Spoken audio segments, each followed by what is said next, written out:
اعوذ باللہ من الشیطان الرجیم بسم اللہ الرحمن الرحیم۔ ورلڈ سٹوریز کے معزز دوستوں، میں ہوں محمد شہباز۔ السلام علیکم۔ معزز ناظرین، ہم بات کرنے جا رہے ہیں انسان اور شیطان کی دشمنی کے بارے میں اس ویڈیو کے حصہ نمبر 2 میں۔ معزز ناظرین، پچھلی ویڈیو میں ہم نے آپ کو بتایا کہ کس طرح شیطان نے حضرت آدم علیہ السلام کے بت سے نفرت کا اظہار کیا اور پھر کس طرح ان کو جنت کے خوبصورت باغات سے باہر نکلوا دیا۔ جنت سے نکلوا دینے کے بعد بھی شیطان کی نفرت اور حسد میں کمی نہ ہوئی۔ دنیا میں حضرت آدم اور حضرت حوا علیہ السلام الگ الگ جگہوں پر اتار دیے گئے۔ ہزاروں سال روتے رہے، توبہ و استغفار کرتے رہے، لیکن توبہ قبول نہ ہوئی۔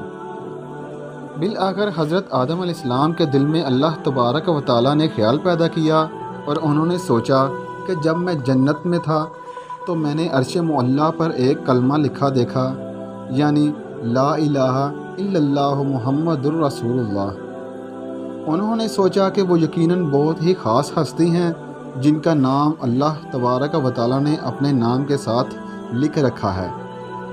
حضرت آدم علیہ السلام نے فوراً سے دعا کی، یا پروردگار، تو نے عرش معلیٰ پر جس نام کو اپنے نام کے ساتھ جوڑ رکھا ہے اسی نام کا واسطہ میری توبہ قبول فرما لے۔ بس اس نام کے وسیلے سے ان کی دعا قبول ہوئی، جس کو قرآن پاک نے کچھ اس طرح بیان کیا ہے۔ ترجمہ: پس سیکھ لیے آدم نے چند کلمے تو ہم نے اس کی توبہ قبول کی۔ معزز ناظرین، 10 محرم الحرام کو حضرت آدم علیہ السلام کی توبہ قبول ہوئی اور 10 ذوالحج کو حضرت آدم علیہ السلام حضرت حوا علیہ السلام سے مل گئے۔ اللہ تبارک و تعالیٰ نے نظام دنیا چلانے کے لیے ایک خاص حکمت عملی رکھی۔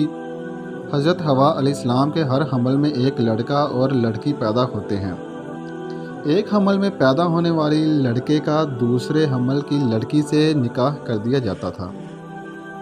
اسی طرح ایک حمل میں پیدا ہونے والے بچے حابیل اور اس کے ساتھ پیدا ہونے والی لڑکی لیوزا تھی، جبکہ دوسرے حمل میں پیدا ہونے والے بچے قابیل اور اس کے ساتھ پیدا ہونے والی لڑکی اکلیمہ تھی۔ اس دستور کے مطابق حضرت آدم علیہ السلام نے قابیل کا نکاح لیوزا سے جو حابیل کے ساتھ پیدا ہوئی تھی اور حابیل کا نکاح اکلیمہ کے ساتھ جو قابیل کے ساتھ پیدا ہوئی تھی کرنا چاہا، مگر قابیل اس پر راضی نہ ہوا کیونکہ اکلیمہ زیادہ خوبصورت تھی، اس لیے وہ اس کا طلبگار ہوا۔ حضرت آدم علیہ السلام نے اس کو سمجھایا کہ اکلیمہ تیرے ساتھ پیدا ہوئی ہے، اس لیے وہ تیری بہن ہے، اس کے ساتھ تیرا نکاح نہیں ہو سکتا، مگر قابیل اپنی ضد پر اڑا رہا۔ بالآخر حضرت آدم علیہ السلام نے یہ حکم دیا کہ تم دونوں اپنی اپنی قربانیاں خدا کے دربار میں پیش کرو، جس کی قربانی قبول ہو گئی وہی اکلیمہ کا حقدار ہوگا۔ اس زمانے میں قربانی کی مقبولیت کی یہ نشانی تھی کہ آسمان سے ایک آگ اتر کر اس کو کھا لیا کرتی تھی۔ چنانچہ قابیل نے گیہوں کی کچھ بالیاں اور حابیل نے ایک بکری قربانی کے لیے پیش کی۔ آسمانی آگ نے حابیل کی قربانی کو کھا لیا اور قابیل کے گیہوں کو چھوڑ دیا۔ اس بات پر قابیل کے دل میں بغض و حسد پیدا ہو گیا اور اس نے حابیل کو قتل کر دینے کی ٹھان لی اور حابیل سے کہہ دیا کہ میں تجھ کو ضرور قتل کر دوں گا۔ حابیل نے کہا کہ قربانی قبول کرنا اللہ کا کام ہے اور وہ متقی بندوں ہی کی قربانی قبول کرتا ہے۔ اگر تو متقی ہوتا تو ضرور تیری قربانی قبول ہوتی۔ ساتھ ہی حابیل نے یہ بھی کہہ دیا کہ اگر تو میرے قتل کے لیے ہاتھ اٹھائے گا تو میں تجھ پر اپنا ہاتھ نہیں اٹھاؤں گا، کیونکہ میں اللہ سے ڈرتا ہوں۔ میں یہ چاہتا ہوں کہ میرا اور تیرا گناہ دونوں تیرے ہی پلے پڑے اور تو دوزخی ہو جائے، کیونکہ بے انصافوں کی یہی سزا ہے۔ آخر قابیل نے اپنے بھائی حابیل کو قتل کر دیا۔ بوقت قتل حابیل کی عمر 20 برس کی تھی اور قتل کا حادثہ مکہ مکرمہ میں جبل سور کے پاس یا جبل ہیرا کے گھاٹی میں ہوا، اور بعض اوقات قول ہے کہ بصرہ میں جس جگہ مسجد اعظم بنی ہوئی ہے، منگل کے دن یہ سانحہ ہوا۔ جب قابیل نے حابیل کو قتل کر دیا تو چونکہ اس سے پہلے کوئی آدمی مرا ہی نہیں تھا، اس لیے قابیل پریشان تھا کہ بھائی کی لاش کو کیا کروں۔ چنانچہ کئی دنوں تک وہ لاش کو اپنی پیٹھ پر لادے پھرتا رہا۔ پھر اللہ پاک نے 2 کووں کو بھیجا۔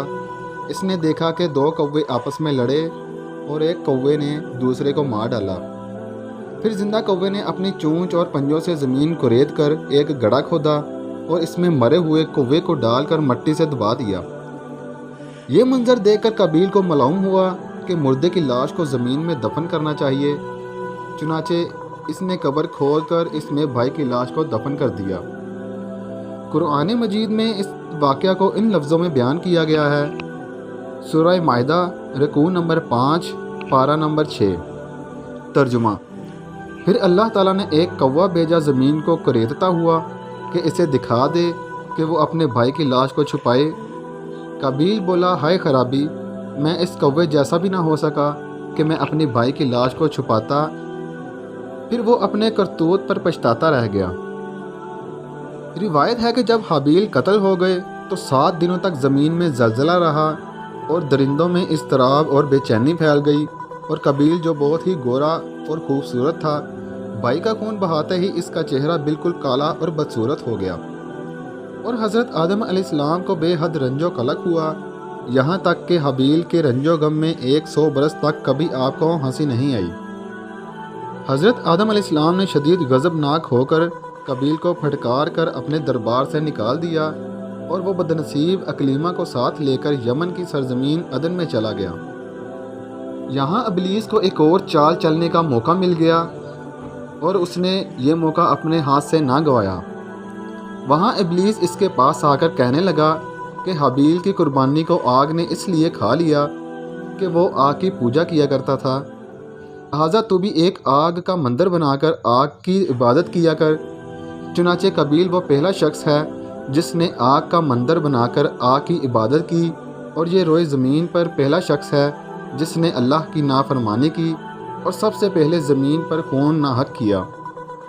پہلا وہ مجرم ہے جو جہنم میں سب سے پہلے ڈالا جائے گا، اور حدیث شریف میں ہے کہ روئے زمین پر قیامت تک جو بھی خون ناحق ہوگا، قابیل اس کا حصہ دار ہوگا، کیونکہ اس نے سب سے پہلے قتل کا دستور نکالا۔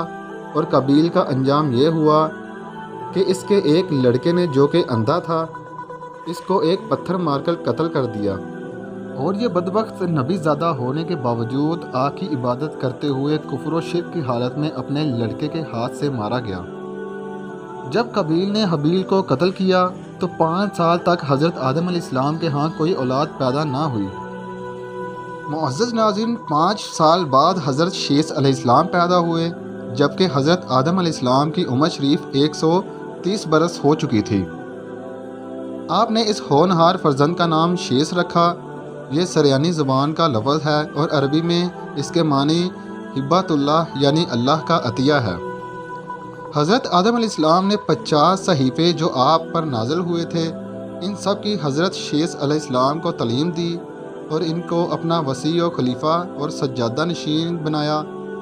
ان کی نسل میں خیر و برکت کی دعائیں مانگیں۔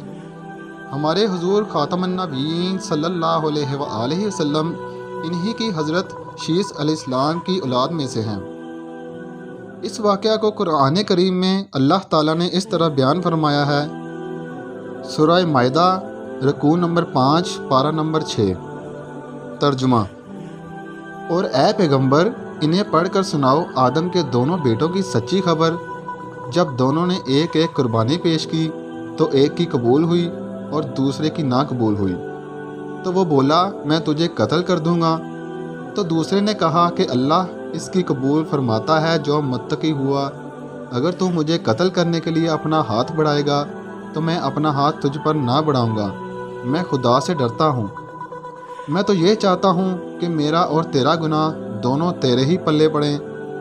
اس کے نفس نے اس کو بھائی کے قتل کی رغبت دلائی تو وہ اس کو قتل کر کے نقصان اٹھانے والوں میں سے ہو گیا۔ معزز ناظرین، شیطان اور انسان کی دشمنی کے قصے ابھی ختم نہیں ہوئے۔ مزید قصہ جاننے کے لیے دیکھتے رہیے ہماری ویڈیوز۔ ملتے ہیں اگلی ویڈیو میں، تب تک کے لیے اپنا خاص خیال رکھیے گا۔ اللہ حافظ۔